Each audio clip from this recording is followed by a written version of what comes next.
우리 옆에 있는 분들과 한번 인사 나누겠습니다. 고맙습니다. 감사합니다. 주님 안에서 사랑합니다.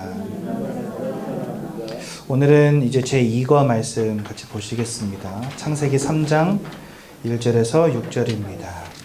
함께 보겠습니다. 시작. 그런데 뱀은 여호와 하나님이 지으신 들짐승 중에 가장 간교하니라. 뱀이 여자에게 물어 이르되 하나님이 참으로 너희에게 동산 모든 나무의 열매를 먹지 말라 하시더냐. 여자가 뱀에게 말하되 동산 나무의 열매를 우리가 먹을 수 있으나 동산 중앙에 있는 나무의 열매는 하나님의 말씀에 너희는 먹지도 말고 만지지도 말라. 너희가 죽을까 하노라 하셨느니라. 뱀이 여자에게 이르되 너희가 결코 죽지 아니하리라. 너희가 그것을 먹는 날에는 너희 눈이 밝아져 하나님과 같이 되어 선악을 알 줄 하나님이 아심이니라. 여자가 그 나무를 본즉 먹음직도 하고 보암직도 하고 지혜롭게 할 만큼 탐스럽기도 한 나무인지라. 여자가 그 열매를 따먹고 자기와 함께 있는 남편에게도 주매 그도 먹은지라. 아멘. 한 달여 가까이 약 6주간 예수님의 십자가와 부활에 대한 메시지가 강단에서 선포가 되었습니다. 여러분 이사야서 53장 4절에 보면 이런 말씀이 있습니다. 그는 실로 우리의 질고를 지고 우리의 슬픔을 당하였거늘. 주님은 실제로 우리의 질고를 지고 우리의 슬픔을 당하였거늘 이렇게 말씀하시는데요. 그 뒤에 뭐라 되어 있냐? 우리는 생각하기를 그가 징벌을 받아 하나님께 맞으며 고난을 당한다 하였노라. 주님은 십자가 지기 위해서 이 땅에 오신 분이시거든요. 근데 세상은 그 주님의 십자가를 보고 뭐라 말하냐? 그는 징벌을 받아 하나님께 매를 맞는다고 여긴다는 겁니다. 즉, 이 십자가를 두고 세상 사람들은요, 실패한 곳이라고 생각한다는 거예요. 여러분들, 세상이 말하는 성공은 뭘까요? 돈 잘 벌고 잘 나가고 건물 세우고 건강하게 오래 사는 거, 이게 성공 아닙니까? 그런 관점에서 볼 때 주님이 십자가에서 죽으신 건 성공입니까? 실패입니까? 실패죠. 그러니까 당연히 이렇게 생각하는 게 맞아요. 저 봐라, 지가 하나님의 아들이라 그러더니 하나님 아버지 앞에 징벌을 받고 매 맞는다. 세상 사람들이 이렇게 생각한다는 거죠. 그렇죠? 그래서 세상 사람들은요, 실패라고 말하고, 또 예수님이 십자가에 못 박히셨을 때 그 옆에 있던 군병들, 창을 들고 있던 군병들이요, 예수님을 조롱하면서 이렇게 놀립니다. 네가 진짜 하나님의 아들이거든. 너 스스로를 구원하고 십자가에서 내려와 봐라. 이렇게 말합니다. 조롱하는 거죠. 실패 현장이라고 생각하는 거죠. 그래서 많은 사람들이요, 이 예수의 십자가를 완전히 오해하고 있습니다. 그렇죠? 주님은 이 땅에 여러분들 부자 만들어주기 위해서 오신 분이 아닙니다. 주님은 이 땅에 여러분들을 공부 잘하는 사람 만들어주기 위해서 오신 분이 절대 아닙니다.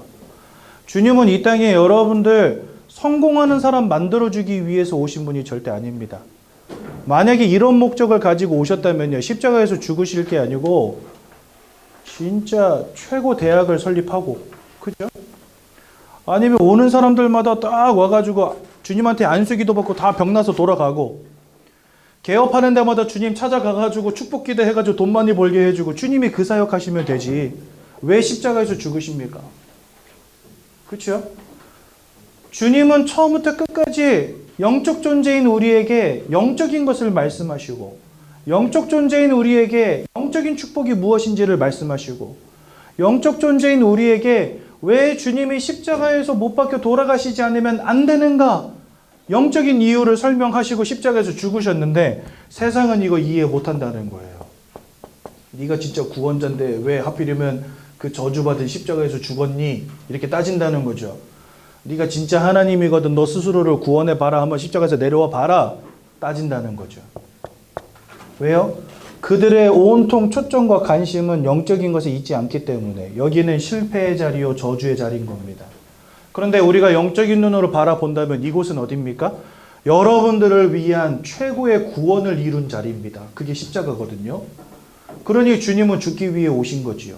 그리고 죽으셨다는 것은 뭘 의미합니까? 사망하셨다는 거예요. 생명이 떠나가셨다는 거예요.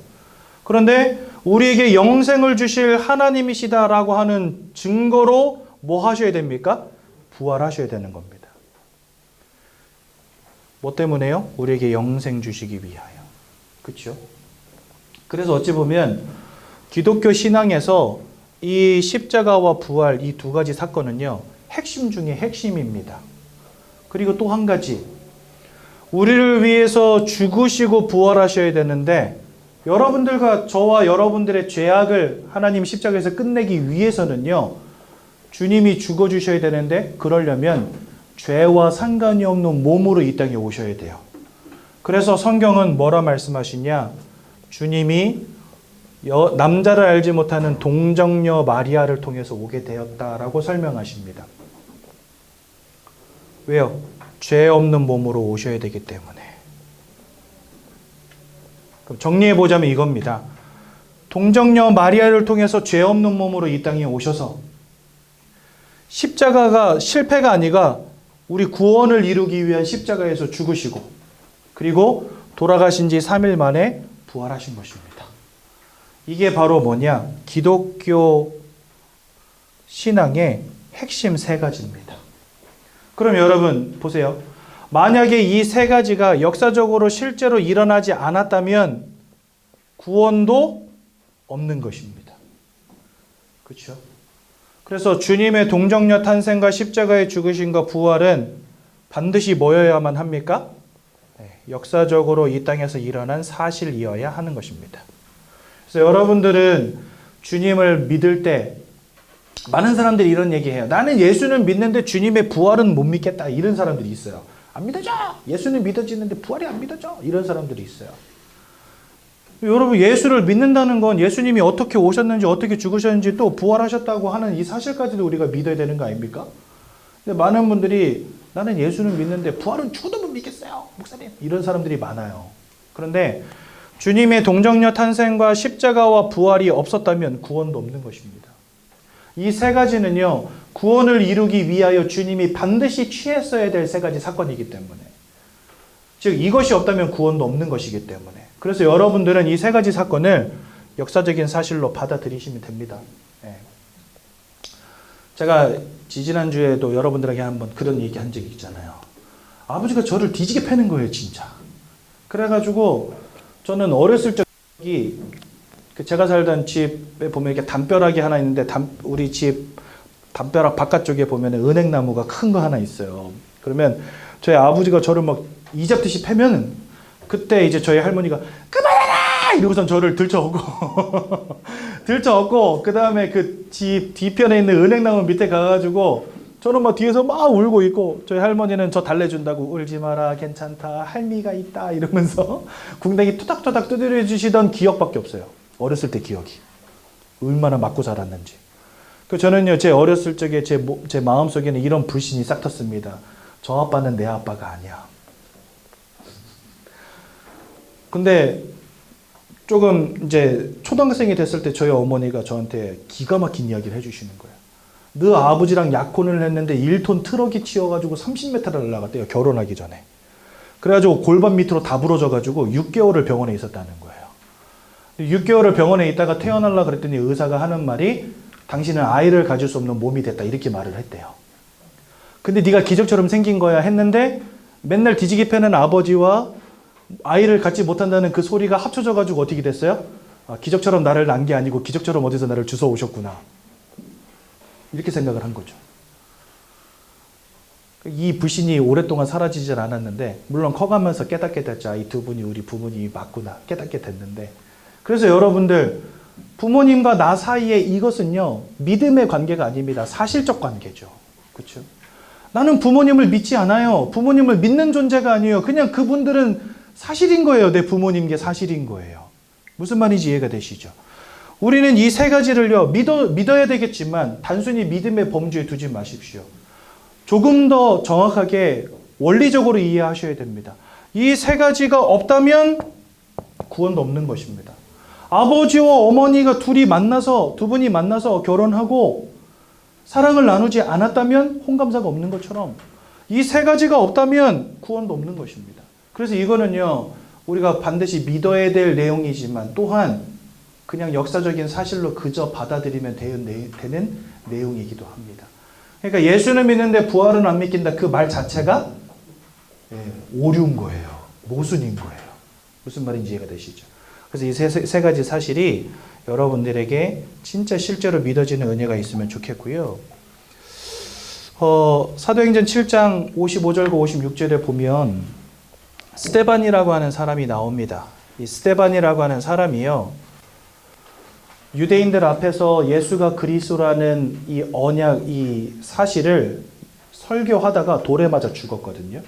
그런데 사도행전 7장 55절과 56절에 보니까 이 스데반이 돌에 맞아 죽을 때 하늘 문이 열리고 보좌 우편에 서신 예수 그리스도를 보는 장면이 나옵니다. 이 스데반은요, 주님의 십자가와 주님의 부활을 보고 체험한 사람이거든요. 그러니까 어떤 믿음이 있었냐? 이 인생의 끝이 여기가 아님을, 그냥 내가 죽어서 이 땅을 떠나가는 게 끝이 아니고 그 이후에 하나님이 예비하신 천국과 영생이 있음을 이미 죽기도 전에 알았던 사람이에요. 그러니까 담대하게 예수 그리스도의 복음을 증거하다가 돌에 맞아서 죽임을 당하는데, 그때 죽임 당할 때 뭘 보게 됐냐? 천국을 미리 보게 된 거예요. 그래서 스데반이 죽을 때 어떻게 죽었다고 되어 있냐면 잠자는 것 같더라 이래 되어 있습니다. 저는요, 이게 그냥 성경에 써 있으니까 그런가 보다 했었거든요. 그런데 목사가 되고 큰 교회에서 많은 성도님들을 대면하다 보니까 우리랑 같이 가까운 곳에서 함께 신앙생활하다가 떠나가시는 장로님들, 권사님들, 안수집사님들, 집사님들 계시단 말이죠. 이분들의 임종을 제가 옆에서 지킨 적이 몇 번 있는데 저 깜짝 놀랐어요. 자는 것 같이 돌아가신다는 말이 무슨 말인지 알겠더라고요. 여러분, 히브리서 2장 15절에 보면은 사망의 두려움에 매여 한평생 존노릇하다가 벌벌 떨며 떠나가는 사람들이 세상에 가득하다 이래 돼 있거든요. 하나님을 알지 못하는 사람들의 죽음, 그 마지막은요, 진짜 전쟁 비슷합니다. 안 갈 거야! 이러면서 갑니다. 근데 참 희한하죠? 하나님 믿는 분들의 임종을 제가 많이 지켰는데요. 이분들, 나 이제 천국 갑니다. 먼저 가서 기다릴 테니까 전도사님, 목사님 전도 열심히 하다가 나중에 천국에서 만나요. 이러면서 빠이빠이 하고 가세요, 웃으면서. 저 이런 것들 너무 많이 봤어요. 왜 그럴까요? 여러분들, 만약에 우리에게 천국과 구원과 영생이 없다면 사실은요, 이 스데반보다 더 불쌍한 인생은 없어요. 헛된 거를 믿다가 돌 맞아 죽은 사람 아닙니까? 그렇죠? 근데 만약에 이 세상에서의 삶이 끝이 아니라 그 이후에 천국과 영생과 하나님이 함께 하시는 축복이 있다라고 한다면 여러분들, 우리의 이 땅에서의 믿음은 여러분들에게 가장 큰 선물이 될 것입니다. 그렇죠? 그래서 여러분들, 이 주님의 부활은 우리에게 참 소망이 되는 것이고 위기 앞에서 우리에게 참 소망이 되는 것입니다. 그래서 우리 이 자리에 계신 새가족 성도님들은요, 주님의 동정녀 탄생과 십자가와 부활이 실제로 믿어지는 은혜 있으시기 바라고 이 속에서 인생의 참 소망을 찾으시기 바랍니다. 그러면 왜 우리 기독교는 요 세 가지를 계속해서 강조합니까? 지금부터 그 얘기를 좀 드릴 거거든요. 이 세 가지가 도대체 뭐길래 성경은 이 세 가지를 말하고 왜 이 자리에 있는 여러분들은 이 세 가지가 궁금해서 여기 오셨습니까? 그 이유를 우리가 좀 알아야 되겠죠. 그리고 저는 뭐 때문에 이 세 가지만 말하는 목사가 됐습니까? 그죠? 그것을 여러분들 오늘 말씀을 통해서 깨닫는 귀한 날 되시기 바랍니다. 성경은요, 하나님께서 사람을 창조하셨다라고 말씀하십니다. 그게 창세기 1장 27절과 28절에 나옵니다. 여기 보면 하나님의 형상을 따라 사람을 창조했다 이렇게 돼 있는데요. 이 말은 뭐냐니까 우리를 영적 존재로 지으셨다는 겁니다. 여러분들 마음을 갖고 있죠. 육신을 갖고 있죠. 그래서 여러분들 마음도 갖고 있고 육신도 갖고 있기 때문에 또 이 두 가지를 갖고 있다는 사실은 전 세계 사람들 모두가 다 알고 있는 사실 아닙니까? 그렇죠? 근데 여러분들 영혼을 가진 영적 존재라는 거 한 번이라도 생각하며 살아가셨어요? 아마 이 부분은요, 누구 말해주는 사람도 없고 나도 별로 고민 안 해봤을 것이고 그러니까 내가 영적 존재라는 거는 아마 생각도 못하고 지금까지 살아오셨을 겁니다. 근데 여러분 마음과 육신을 가졌기 때문에 여러분들 아는 지인들 만나면 어떻게 인사해요? 건강하십니까? 왜요? 육신을 가졌으니까. 사업은 잘 되십니까? 왜요? 돈 벌고 먹고 살아야 되니까. 또 평안하십니까? 왜요? 요즘에 마음이 무너져가지고 약 먹는 사람들 하도 많으니까. 간에 평안하십니까? 이런 거 물어보잖아요. 그게 뭐예요? 다 마음과 육신을 가진 존재이기 때문에 그런 것들이 궁금하니까 물어보는 거예요. 서로 인사하면서. 근데 여러분들 인사할 때 당신의 영혼은 평안하십니까? 이런 인사 해보신 적 있습니까? 한 번도 없을 겁니다. 왜요? 나도 관심 없고 그 사람도 관심 없어요. 관심 없는 거 서로 인사할 필요 있습니까? 제가 우리 집사님 만나면요 주식 같은 거 이야기 안 해요. 왜요? 집사님도 관심 없고 나도 관심 없기 때문에. 관심 없는 사람끼리 주식 이야기를 왜 합니까? 우리 둘이 만나면 무슨 얘기 할까요? 오늘도 그리스도 십자가로 승리하십시오. 이 얘기는 합니다. 왜요? 관심이 그거니까. 서로 영적인 부분에 대한 인사를 나누지 않는다는 것은 뭘 반증하죠? 둘 다 관심이 없다는 거예요. 내가 영적 존재라는 거 모른다는 거예요. 그렇죠? 근데 분명히 성경은 하나님의 형상을 따라 영적 존재로 우리를 지으셨다라고 되어 있어요. 그 증거가 뭡니까? 사람은 영적 행위를 합니다. 그게 바로 증거입니다. 여러분 등산할 때 등산로 옆에 돌탑 쌓아져 있죠. 그거 누가 쌌어요? 다람쥐가 쌌어요? 원숭이가 쌌어요? 들개가 쌌습니까? 고양이가 쌌습니까? 아니에요. 다 사람이 싼 거예요. 그럼 그거 쌀 때 어떻게 싸요? 우리 자식 새끼 공부 잘하게 해주시고 우리 부모님 건강하게 해주시고 그놈 사업 잘 되게 해주시고 언제부턴가 그놈이 된 남편 사업 잘 되게 해주시고 그죠? 이렇게 하면서 여러분들 하나씩 쌓는 거 아니에요. 여러분 해가 바뀌면 사람들 어디 찾아갑니까? 점집 찾아갑니다. 아홉수 뭐 이런 거 끼진 않았는지 뭐 삼재 그죠? 그죠? 뭐 물을 주심해야 되는지 불을 주심해야 되는지 뭐 사업은 뭘 해야 되는지 어느 방향에 해야 되는지 어디다 해야 되는지 가서 물어봅니다. 이사 갈래도 어느 날 가야 되는지 결혼을 한번 할래도 궁합을 보고 집에다가 부적을 갖다 붙이고 사람들 그거 합니다. 그렇죠? 왜 할까요? 영적 존재이기 때문에. 여러분 사람하고 동물이 구별되는 가장 큰 게 뭔지 아십니까? 이성을 가졌다는 것과 두 번째는요. 종교 행위를 한다는 겁니다. 동물들도 사회생활을 하거든요. 사람들도 사회생활을 하고요. 근데 딱 구별되는 게 있어요. 그게 뭐냐면 우리는 이성적 판단을 할 수 있다는 거. 그런데 동물이 또 한 가지 못하는 게 뭐냐? 영적 행위라는 걸 하지 않습니다. 동물들은. 죽었다 깨어나도. 근데 사람은요 이런 걸 해요. 심지어 저 아마존 밀림에서 중요 부위만 가리고 사는 사람들도요. 주술사가 있어요. 그래가지고 막 물을 뿌리고 흙을 뿌리고 막 사람들을 눕혀놓고 막 이마를 누르고 눈을 찌르고 이러면서 막 하는데 무당같이 해요. 이 다 뭡니까? 사람은 영적 존재이기 때문에 이런 영적 행위를 한다는 겁니다. 그럼 왜 하나님이 이렇게 영적 행위를 하도록 처음부터 창조하셨냐 이거죠. 그것이 바로 뭐냐? 하나님이 이 땅을 창조하실 때 갖고 계셨던 원리입니다. 어떤 원리를 주셨냐? 영혼을 가진 영적 존재로서 영이신 하나님과 함께 하는 축복을 누리라고 하나님 처음부터 영적인 존재로 만드신 거예요. 마치 여러분들 물고기는 물속에 살아갈 때 행복하듯이 나무는요 저 땅속에다 뿌리를 내리고 있어야 되는 것처럼 새는요 하늘을 날아다녀야 되는 것처럼 사람은 하나님과 함께 할 때 행복한 존재로 만드셨다는 겁니다. 네. 왜요? 하나님이 모든 축복의 근원이시기 때문에 그 하나님을 알고 그 하나님과 함께 하는 것이 사실은 최고의 축복이거든요. 근데 이 특권을 누구에게만 주신 겁니까? 네, 사람에게만 주신 거예요. 그렇죠? 그런데 어느 날 이 모든 축복을 송두리째 잃어버리는 근본적 문제가 벌어집니다. 그게 오늘 읽은 창세기 3장 1절에서 6절의 말씀입니다. 여기 보니까 뭐가 나옵니까? 네, 아담과 하와가 하나님이 따먹지 말란 선악과를 따먹는 장면이 나와요. 그렇죠? 근데 그 선악과를 따먹게 하는 존재가 나오는데 그게 바로 누굽니까? 뱀이죠. 뱀은요, 성경에서 사단으로 굉장히 많이 비유되어지는 동물입니다. 즉, 사단이 아담과 하와를 속여서 뭐하게 한 거예요? 하나님이 따먹지 말란 선악과를 따먹는 원죄를 짓게 만들고 그 결과로 하나님을 떠나는 문제 가운데 빠지게 된 겁니다. 여러분들 보세요. 사람은 영적 행위를 하는 사람은 하나님이 처음부터 영적 존재를 지으셨어요. 그 이유가 뭐냐? 하나님과 함께하는 축복을 누리라고 그렇게 지으신 겁니다. 그런데 이 사단에게 속아서 죄를 짓고 하나님을 떠나는 문제 가운데 빠져버린 겁니다. 즉 하나님과 함께하는 가장 근본적인 축복을 잃어버린 상태가 돼버린 거예요. 그래서 우리는 영적 존재고 하나님과 함께하는 축복을 누려야 되는데 내가 영적 존재라는 것도 모르고 하나님도 모르고 천국도 모르는 그러한 영적인 무지 속에 다 빠지게 된 겁니다. 그러니까 여러분들 지금까지 뭐 천국이 있는지 지옥이 있는지 하나님이 있는지 뭐 사단이 있는지 뭐 귀신이 있는지 천사가 있는지 알지 못한 채 살다가 여기까지 오셨잖아요. 그렇죠?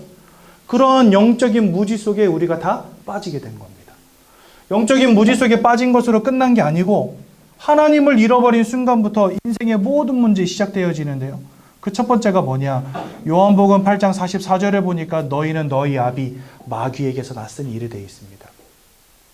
여러분들의 부모님이 마귀라는 건 절대 아니고요.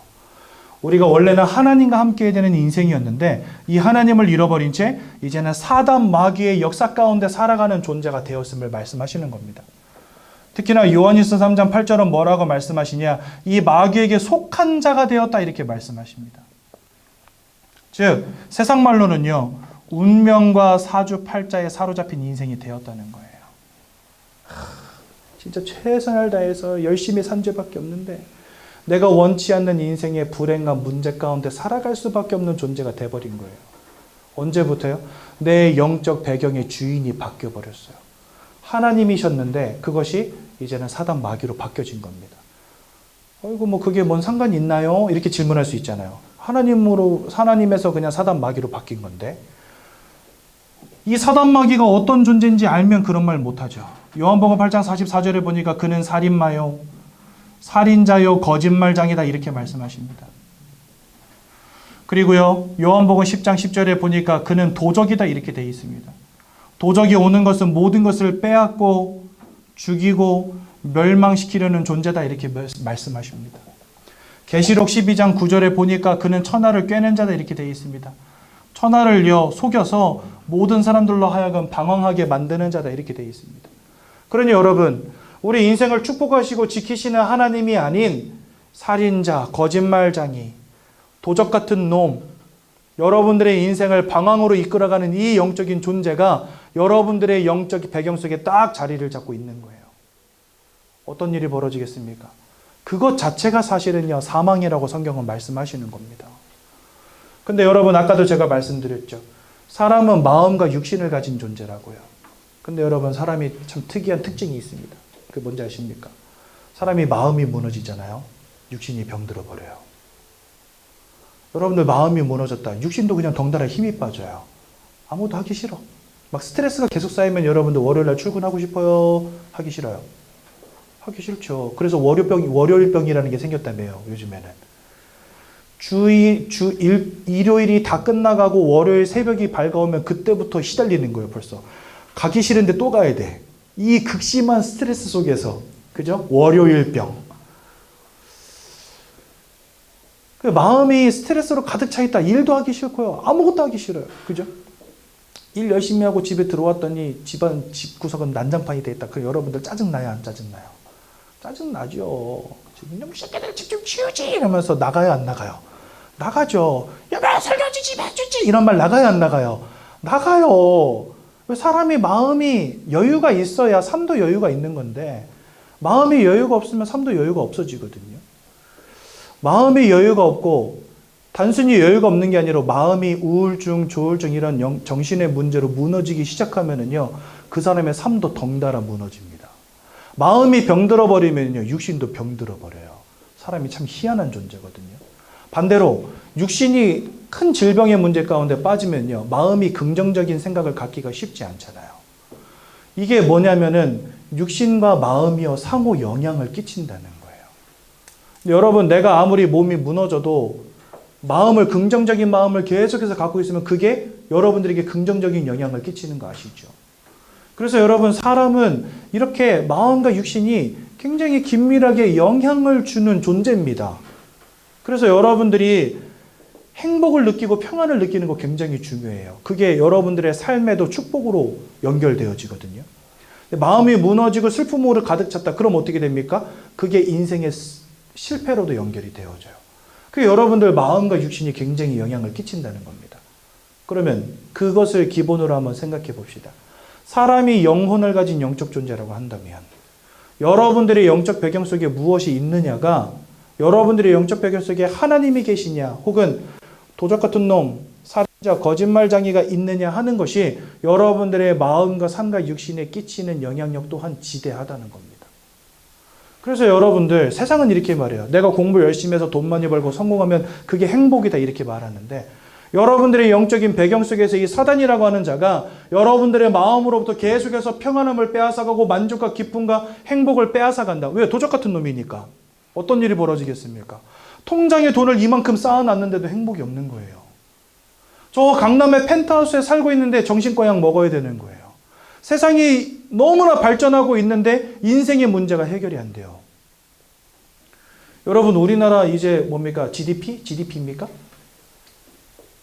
GDP입니까? GNP입니까? 나 그런 것도 잘 모르겠는데 아무튼 GDP 5만 불 시대 됐다 하잖아요. 그렇죠? 세계 10대 경제대국 아닙니까? 그런데 OECD 국가 중에 자살률 1위 국가가 대한민국입니다. 국가는 점점 부강해지고 개인의 삶은 점점 질은 좋아지는데 인생의 문제는 해결이 안 되고 있어요. 왜 그럴까요? 내가 아무리 좋은 집에 살아도 많은 돈을 벌어도 그것으로는 행복할 수 없다는 겁니다. 인생은요. 왜요? 여러분들의 마음을 자꾸 무너뜨리는 영적 존재가 있다니까요.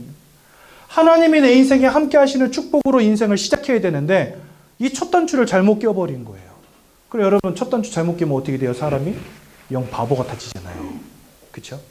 첫 단추가 엉뚱하게 끼어져 있으니 인생의 모든 것이 톱니바퀴가 맞지가 않는 겁니다.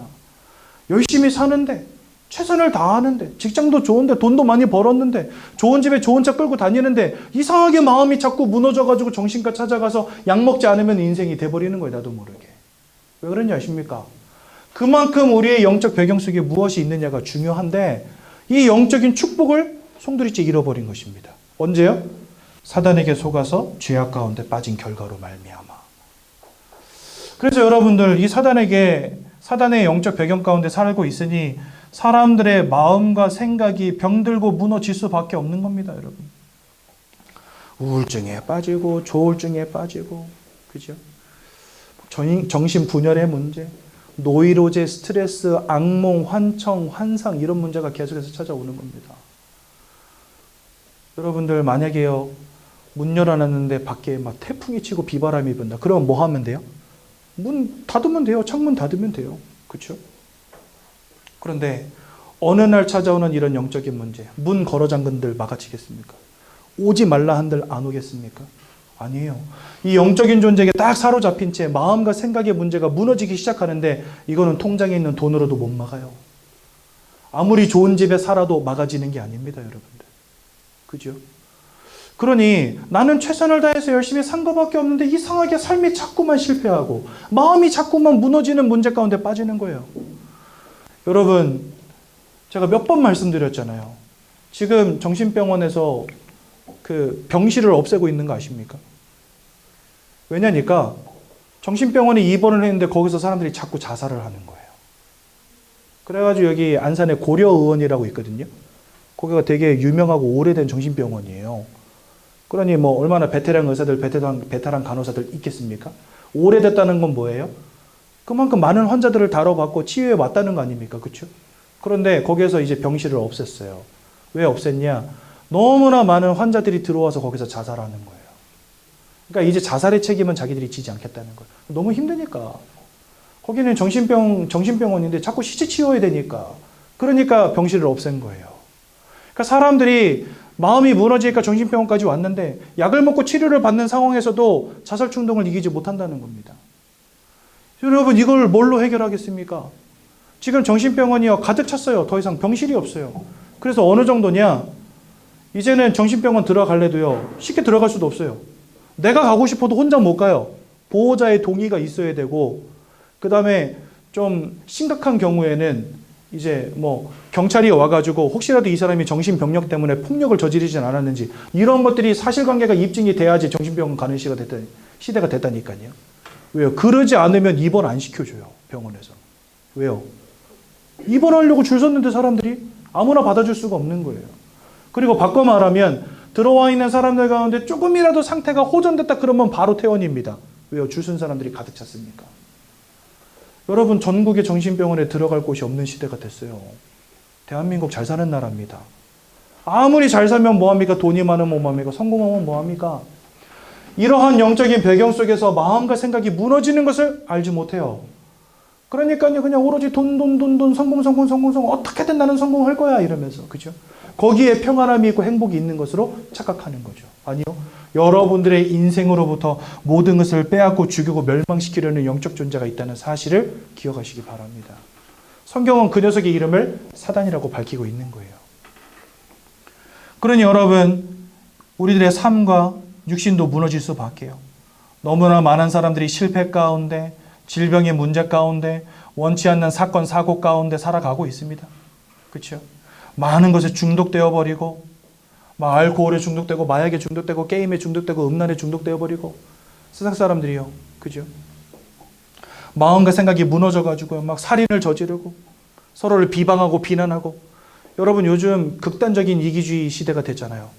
옆집에 사는 사람도 조금만 소음 생기면은요, 칼부림하는 시대가 됐습니다. 옛날 같으면 어때요? 이사 가면은요, 시루떡 만들어가지고 저 이사 왔어 하면서 201호야 이러면서 막 떡 돌리잖아요. 근데 요즘 시대 안 그러잖아요. 그죠? 옆집에 누구 사는지 아세요? 몰라. 아세요? 몰라. 왜 몰라요? 관계없어. 나랑 관계없어. 이웃이라고 하는 개념이 없어요. 여러분, 우리나라는 이웃이라는 개념만 없지요. 외국은요, 부부라는 개념도 없어요, 이제는요. 영어로 부부가 spouse거든요, spouse. 그게 뭐냐면 배우자라는 뜻입니다. 근데 외국에서는 spouse라는 단어 안 써요. 당신의 spouse는 누굽니까? 이렇게 안 물어봐요. 뭐라고 물어보는지 아세요? 당신의 파트너 누굽니까? 이렇게 물어봐요. 이제는요, 부부가 아니고 파트너예요, 파트너. 한마디로 동거하며 사는 거예요, 그냥.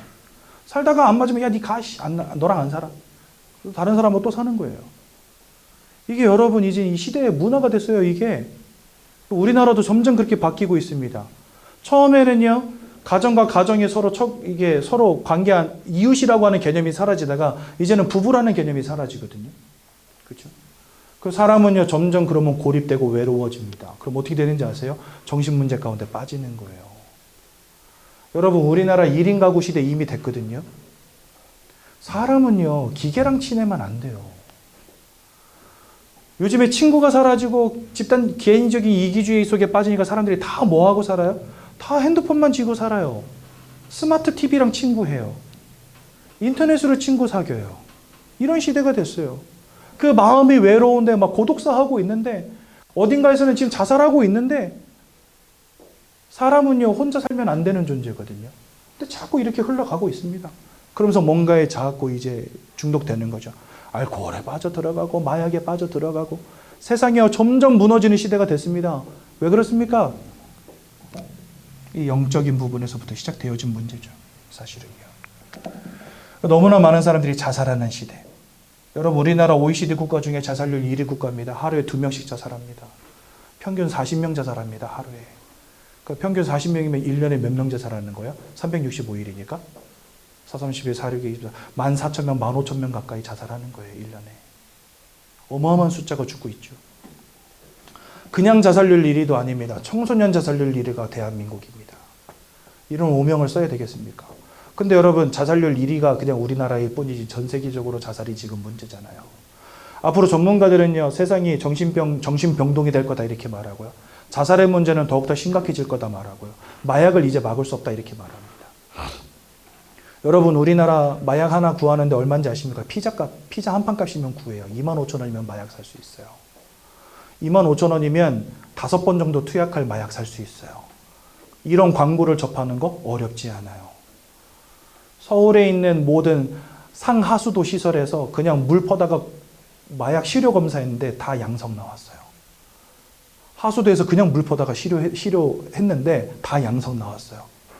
그 무슨 말입니까? 지금 서울 전역에서 다 마약하고 있다는 겁니다, 사람들이요. 뭔가에 중독돼서 무너지고 실패하는 인생. 그죠? 그러니 사람들 뭐 할 수밖에 없습니까? 네, 이거 할 수밖에 없는 겁니다. 우상숭배. 막 차려놓고 빌고, 깎아놓고 빌고, 찾아가서 빌고, 모셔놓고 빌고, 집에다 신주단지 모셔놓고, 막 부적 갖다 붙이고, 그지요? 근데 고린도전서 10장 20절에 보니까 이렇게 말씀하십니다. 대저 이방인이 하는 제사는 귀신과 교제하는 것이니라. 사단에게 사로잡힌 채 그 인생이 무너지는 것도 억울한데, 우리가 우상숭배하는 그 모든 것들이 귀신과 교제하는 거래요. 귀신은 누구냐? 사단을 따르는 영적인 무리들입니다. 그러니까 사실은 한통속인 것이죠. 그러니까 사단에게 붙잡혀서 우리 인생은 다 무너지고 있고, 우리가 하는 우상숭배는 나의 불행을 막아줄 것처럼 보이지만 사실은 귀신과 교제하는 것이니라. 그러니까 여러분들, 우리가 제사상 한번 차릴 때마다, 고사상 한번 차릴 때마다 막 귀신이 들락날락 하는 겁니다. 여러분들 인생 가운데. 저희 가정 가문은 사실은요, 1년에 막 10번 가까이 제사 지내던 집이었고, 저희 할머니가 늘 무당 불러다가 푸닥거리 하는 집이었거든요. 저희 집이 이렇게 디귿자로 꺾여진 이런 옛날 양반들 살던 기와집이었거든요. 근데 요 디귿자로 꺾여져 있는데 이게 이렇게 담벼락으로 이렇게 돼 있으면 이 옆에 사랑채가 이렇게 있었어요. 사랑채. 이 사랑채는요, 1년에 한 열흘 정도밖에 안 써요. 누가 쓰냐? 첫 번째로는 서울 아저씨라는 분이 썼어요. 이 서울 아저씨가 누구냐니까 저희 집이 소장농이었거든요. 그러니까 이 아저씨 땅에다가 우리가 농사 지어가지고 아저씨한테 한 70% 주고 나머지 30% 우리가 먹고, 그게 우리 집이었어요.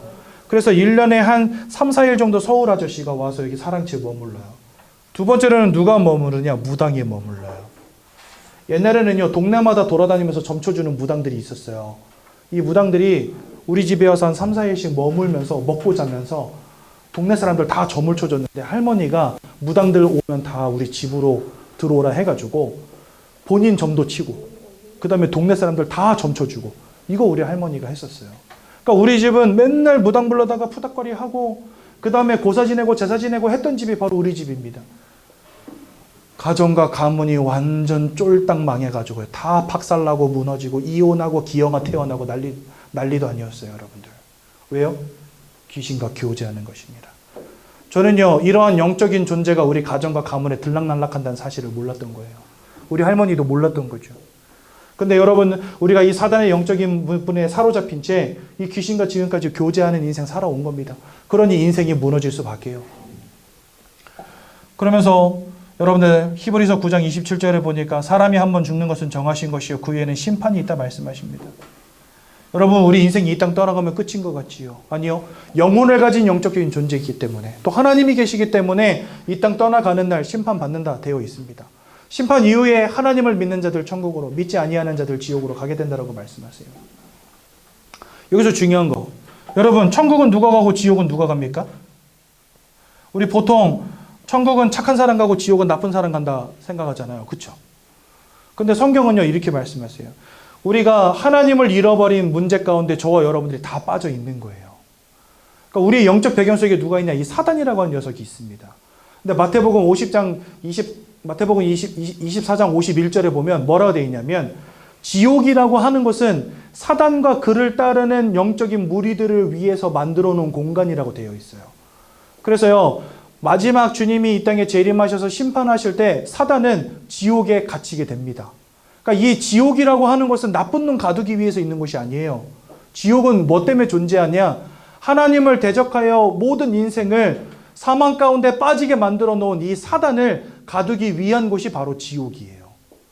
그러면 이 지옥에 또 누가 들어가냐? 이 사단의 영적인 배경을 가지고 이 땅 살아가다가 죽는 사람들은 사단과 함께 지옥 들어가는 겁니다. 왜? 여기 보니까 사단에게 속한 자 되어 있잖아요. 사단과 사단에게 속한 자들이 들어가는 곳이 지옥인 거예요. 그래, 여러분, 지옥 안 가려면 어떻게 해야 돼요? 착하게 살아야 돼요? 아니에요. 가장 근본적인 것은 뭐냐? 사단에게 속한 영적인 상태로부터 빠져나와야 되는 거예요. 그럼 천국은 누가 갑니까? 지옥은 사단에게 속한 자가 가는 곳이면 천국은 하나님께 속한 자들이 가는 겁니다. 그러니 지옥에서 빠져나와서 하나님께 속해야만 우리는 천국 갈 수 있는 거예요. 무슨 말인지 이해가 되시죠? 그래서 이 심판이 있다라는 말을 여러분들 꼭 기억하십시오. 예수 믿지 않으면 사단의 권세에서 빠져나올 수 없습니다. 예수 믿지 않으면 하나님께로 나아갈 수 없습니다. 하나님께로 속한 자 되어질 수 없습니다. 그래서 예수 믿지 않으면 천국에 갈 수가 없는 거예요. 예수를 믿는다면 그 영적인 소속이 하나님께 바뀌어지기 때문에 천국 가는 겁니다. 그렇죠? 더 중요한 건 여러분들의 후대도 여기서 자유롭지 못하다는 사실. 모든 사람들이 지금 이 영적인 문제 가운데 다 사로잡혀 있는 거죠. 이게 여러분 착하게 산다고 돈 많이 번다고 성공한다고 멋진 남편 이쁜 아내 만난다고 될 일입니까? 아니죠. 여러분들이 공부 아무리 열심히 해서 박사학위를 10개를 딴다 할더라도 절대로 빠져나올 수 없는 영적인 문제. 여러분, 저 화성에다 식민지를 짓고 전 우주를 정복하는 그날이 온다 할지라도 절대로 해결할 수 없는 영적인 문제. 그러니까 모든 사람들이 이런 영적인 문제에 사로잡혀 있는 거죠. 그렇기 때문에 주님이 이 땅에 오신 것입니다. 단순히 우리를 성공시키고 돈 많이 벌고 건강하게 오래 살게 만들어주기 위해서 오신 게 아니고요. 많은 사람들이 교회 다니면서 그 목적으로 오거든요. 내가 좀 경제적으로 어려우니까, 사업이 잘 안 되니까 주님이라도 붙잡아 봐야지 하는 마음으로 오세요. 많은 분들이 교회를요. 주님, 우리 남편 사업 좀 잘 되게 해주시고, 우리 돈 좀 많이 벌게 해주시고, 저 가난이 떠나가게 해주시고, 이러면서 교회 와요. 주님, 우리 아들 서울대 가게 해주시고, 이러면서 교회 온다니까요. 물론 여러분들 그 모든 것들을 우리가 하나님께 구할 수 있습니다. 네, 기도로서 구할 수 있죠. 하지만 그게 우리 신앙생활의 본질이 아니고 목적이 아니라니까요. 주님은 이 땅에 뭐하러 오셨냐? 십자가에 죽으러 오셨어요. 왜 죽으러 오셨을까요?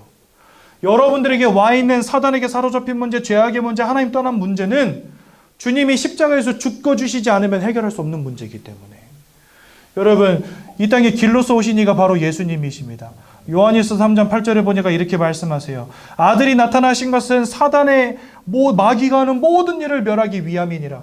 여러분들의 인생을 운명과 사주팔자로 다 사로잡고 인생의 모든 문제 가운데 빠지게 만들었던 그 흑암의 권세를 꺾어버리기 위해서 이 땅에 오신 이가 누구시라고요? 바로 예수 그리스도. 그래서 여러분들 예수를 만날 때 사단에게 속한 영적인 신분으로부터 하나님께로 속한 영적인 신분으로 바뀌어지게 되는 것입니다. 사단의 권세로부터, 사단의 소나기에서부터 우리가 해방되게 되는 것입니다. 그래서 예수님을 우리는요, 사단의 권세를 꺾은 참 왕이라고 불러요. 또한 로마서 8장 1절에서 2절에 보니까 그리스도 예수 안에 있는 자는 결코 정죄함이 없나니. 왜요? 이는 예수 안에 있는 생명의 성령의 법이 죄와 사망의 법에서 너희를 해방하였기 때문이니라. 여러분, 우리는 이 원죄의 문제, 죄악의 문제, 아까 우리 장로님 기도하신 것처럼 하나님을 믿지 않는 죄, 하나님을 알지 못하는 죄로부터 예수님 우리를 해방하셨어요. 그 방법이 뭔지 아십니까? 죄 없는 몸으로 오셔서 십자가에서 죽으신 겁니다. 여러분, 로마서 6장 23절에 이런 말씀이 있어요. 죄의 싹은 사망이다. 그 말은 뭐냐? 죄 지은 자는 죽어야 된다는 겁니다. 그러니까 하나님 아버지 앞에 죄 지은 자는요, 죽어야지, 죽는 게 심판이에요. 근데 나를 대신해서 주님이 죽어주신 겁니다. 나의 죄악을 본인이 짊어지고 십자가에서 죽으신 거예요. 그래서 주님이 죽으신 거거든요. 그러니까 저와 여러분들의 죄악의 문제를 끝내시려면 주님이 죄 없는 몸으로 오셔서 우리의 죄를 뒤집어 쓰고 십자가에서 죽으셔야 되는 겁니다. 만약에 주님이 이 동정녀 탄생하지 않고 저와 여러분들과 같이 아담의 후손으로 이 땅에 오셨다. 그러면요, 주님도 죄로부터 자유로울 수 없는 몸이 되는 거예요. 그러면 그분도 죄인이고 나도 죄인인데, 죄인이 죽었으면 그냥 그 사람의 죄에 대해서 죽는 것이지 우리의 죄까지 탕감받는 건 아니거든요. 그래서 주님은요, 저와 여러분들의 죄악을 짊어지고 본인이 죽으심으로 우리를 죄로부터 해방하기 위해서 아담과 상관이 없는 혈통으로 오신 겁니다. 그러니까 아담과 상관이 없는 혈통으로 오려면 어떻게 와야 돼요? 남자를 모르는 여자의 몸에 성령으로 잉태된 그런 육체로 오셔야 되는 거예요. 그러니까 이 동정녀 마리아를 통해서 죄 없는 몸으로 오시지 않는다면 십자가에서 죽으시는 그 죽음이 의미가 없는 거죠. 그러니까 주님은 죄 없는 몸으로 오셔서 십자가에서 죽으신 겁니다. 그렇게 죽으심으로 말미암아 우리를 죄악으로부터 완전히 해방하신 거죠. 그래서 예수님을 우리는 참 제사장이라고 부르고요. 요한복음 14장 6절에 보니까 내가 곧 길이요 진리요 생명이니 나로 말미암지 않고는 아버지께로 올 자가 없느니라. 다 하나님 떠나 있는데 주님이 우리에게 길 되시고 생명 되시고 진리 되셔서 하나님께 나아갈 길이 되셨다 말씀하십니다. 그래서 주님을 통해서만 우리가 하나님을 만날 수 있게 되는 것입니다. 그래서 우리는 주님을 참 선지자라 부릅니다. 이 주님이 2000년 전에 사람의 몸을 입고 오셔서 우리를 위해서 모든 고난과 고통을 당하셨어요. 그리고 우리를 위해서 모든 보혈을 흘려주시고요. 우리를 위해서 생명을 내어주신 것입니다. 돌아가신 지 3일 만에 부활하심으로 사망의 권세를 이기셨다는 증거를 우리에게 보이셨습니다. 그래서 우리는 예수님 누구라 부릅니까? 바로 그리스도라고 부르는 것입니다. 그래서 여러분들 예수 그리스도 하는 거예요. 그리스도가 어떤 의미냐? 왕으로 제사장으로 선지자로 오셔서 우리 인생의 근본적 문제를 십자가 위에서 영원히 완전히 단번히 끝내신 분, 그분을 그리스도라고 부르는 것입니다. 그 예수 그리스도가 여러분들 인생의 주인으로 임하실 때 여러분들이 사단에게 속한 자에서 하나님께로 속한 자로 바뀌어지게 되는 겁니다. 그것을 두고 우리는 뭐라 하냐? 구원이라고 하는 거예요. 그래서 주님의 동정녀 탄생과 십자가의 죽으심과 부활이 없이는 구원도 없는 겁니다. 그렇죠? 오늘 이 시간 예수님을 그리스도로 믿고 마음에 영접하는 귀한 시간 되시기 바랍니다. 그래서 하나님의 자녀 되어지는 놀라운 축복 누리시면 참 좋겠습니다. 여러분들 여기 교재 오늘 이과 타락 근본 문제인데 요거 여기 다 나눴거든요. 그래도 내용은 살짝 짚고 넘어가야 되니까 눈으로만 한번 보겠습니다. 이과 내용 보겠습니다. 선악과 언약을 주신 이유는 사단이라고 하는 존재가 있기 때문에 주신 겁니다. 즉 사단이 있음을 기억하라는 거예요. 그리고 하나님이 계심을 기억하라고 선악과를 주신 거예요. 여러분들 집에다 아이들 두고 집 밖으로 나갈 때 아이들한테 뭐라고 말합니까? 모르는 사람 오면 문 열어주지 마 이러잖아요. 그건 아이들을 집에다 가두려고 하는 말이에요. 그러면은 저 외부에 있는 적으로부터 우리 아이들을 지키기 위한 거예요. 아이들을 지키기 위한 방편이죠. 그것처럼 선악과도 그렇게 주신 거예요. 그래서 동산 중앙에다가 제일 잘 보이는 곳에다 하나님 심어두셨어요. 그리고 저 선악과를 보면서 하나님을 늘 기억하라는 겁니다. 근데 결국은 사단이 아담과 하와를 속이죠. 그리고 하나님의 말씀을 아담과 하와가 어기죠.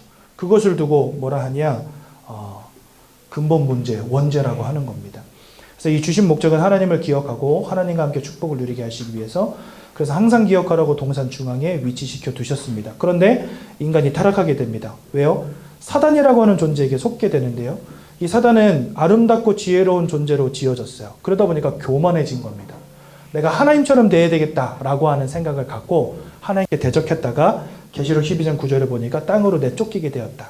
그리고 결국은 하나님을 찬양하던 천사였던 이 사단이 어떤 존재로 바뀝니까?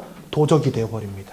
그래서요, 모든 사람들을 죽이고 빼앗고 멸망시키려는 그런 영적 존재로 타락하게 된 거예요. 그리고 결과적으로는 아담과 하와를 유혹해서 원죄 가운데 빠지게 만들어버립니다.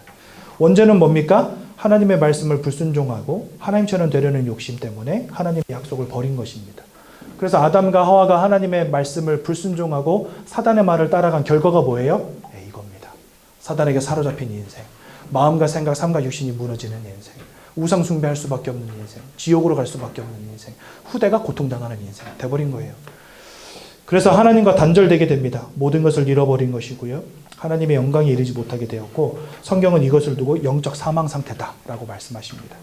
그래서 결론적으로 말하자면 이 근본 문제는 여러분들 인생 모든 문제의 시작이 되는 겁니다. 아, 나한테 이런 문제가 왜 자꾸 오지? 나 인생은 왜 이렇게 안 되지? 부모를 잘못 만난 것도 아니고 남편을 잘못 만난 것도 아닙니다, 여러분. 여러분들의 인생이 무너지고 실패하는 이유, 여러분들의 인생에 자꾸만 불행과 저주와 실패를 가져다주는 영적 존재가 있다는 거예요. 우리 지금까지 이거 모르고 산 겁니다. 그리고 이런 영적인 존재에게 영향을 받는 영적 존재로 지음받은 게 바로 나라는 걸 모르고 산 거예요. 그냥 마음과 육신만 가진 존재라고 생각했지. 근데 여러분들 자신을 볼 때 영적 존재임을 깨달아야 되고, 그러한 영적인 존재인 여러분들에게 영적인 지대한 영향력을 끼칠 수 있는 사단이라고 하는 녀석이 있음을 기억하라는 겁니다. 하나님을 잃어버리고 이 녀석에 붙잡힌 것 자체가 여러분들 인생의 가장 큰 리스크인 거예요, 지금. 무슨 말인지 이해가 되시죠? 그래서 이 문제를 해결할 수 있는 방법은 하나밖에 없습니다. 이 문제로부터 여러분들을 해방하기 위하여 이 땅에 오셔서 십자가에 죽으시고 부활하신 주 예수를 믿어 마음에 영접하는 것. 그럴 때 사단의 권세에서 빠져나와 다시 하나님을 만나게 되는 겁니다. 그러니 여러분 이거 뭐 고민할 필요 있습니까? 제가 복음 전하면 잠깐만요, 좀 더 생각 좀 해보고요, 다음에요 뭐 이러는데, 이게 뭐 돈이 들어갑니까? 시간이 들어갑니까? 그냥 주님 믿는다고 고백만 하면 구원이 이루어진다는데, 여러분 집 문서를 저는 한 번도 요구한 적 없고 땅 문서를 요구한 적도 없고 헌금을 요구하지도 않습니다. 여러분 성경은 그저 믿음을 요구하십니다. 이 사실을 믿고 예수를 마음속에 영접하면 된다라고 말씀하십니다. 그러면 구원이 이루어진대요. 그런데 여러분 안 할 이유 있습니까? 그렇죠? 여러분 15페이지를 펴보십시오. 교재. 영접 기도문이 잘 나와 있습니다. 우리 함께 이 시간에 예수님 우리 마음속에 영접합시다. 마음으로 믿고 입으로 시인하여 구원에 이른다라고 분명히 말씀하셨습니다. 제가 오늘 말씀드린 이 복음의 말씀을 마음으로 믿으시기 바라고 이제는 입으로 시인함으로 예수님을 마음속에 영접하겠습니다. 제가 먼저 기도할 텐데요. 저희 기도를 따라서 함께 기도하심으로 오늘 이 시간 예수님을 마음속에 영접하겠습니다. 사랑의 하나님, 이제 나는 죄인인 것을 깨닫고 회개합니다. 지금까지 하나님을 떠나 사단의 지배 아래 묶여 종노릇하며 살았습니다. 그러나 예수님이 저를 위하여 십자가에서 죽으시고 3일 만에 부활하신 그리스도이심을 믿습니다. 예수 그리스도께서 하나님을 만나는 유일한 길이 되시며 사탄의 권세를 꺾으시고 모든 죄와 저주와 재앙에서 나를 해방하신 그리스도 되심을 믿습니다. 지금 이 순간 내 마음의 문을 열고 예수님을 나의 구주로 나의 주인으로 내 마음에 영접합니다. 나를 구원해 주심을 감사드립니다.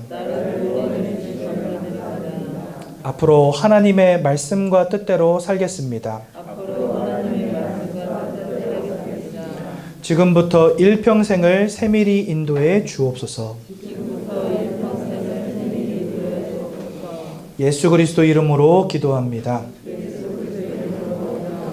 아멘. 제가 한번 기도하고 말씀 마치겠습니다. 하나님, 오늘도 그리스도 예수의 복음을 듣고 예수를 마음에 영접하여 하나님의 자녀되는 놀라운 축복 누리게 하심 너무나 감사를 드립니다. 일평생 예수 그리스도의 복음의 말씀을 잊지 않는 우리 귀한 새가족 성도님들 되시도록 역사하여 주옵소서. 예수님의 이름으로 기도드렸습니다. 아멘.